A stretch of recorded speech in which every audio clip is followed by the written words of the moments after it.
नवनवीन व्हिडिओ पाहण्यासाठी व आमच्या सोबत राहण्यासाठी चॅनलला सबस्क्राईब करायला विसरू नका। तर बघा काय माहिती आहे, राज्य सरकारी कर्मचाऱ्यांच्या संदर्भात वित्त विभागामार्फत दिनांक 28 मार्च 2025 रोजी निर्गमित करण्यात आलेल्या शासन निर्णयानुसार पेन्शन विकल्प सादर करण्यास दिनांक 31 मार्च 2026 पर्यंत अंतिम मुदतवाढ देण्यात आलेली आहे।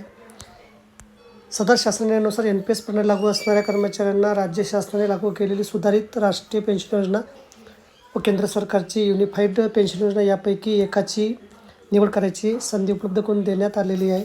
सदरचा विकल्प आपल्या कार्यालय प्रमुख यांच्याकडे भरून सादर करायचा आहे। जर दिनांक 31 मार्च 2026 पर्यंत विकल्प सादर न केल्यास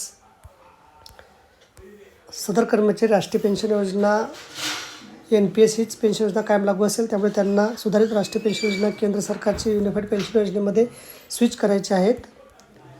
अशा कर्मचाऱ्यांनी दिनांक 31 मार्च 2026 पर्यंत आपला पेन्शन विकल्प सादर करायचा आहे, कारण ही अंतिम मुदतवाढ असणार आहे।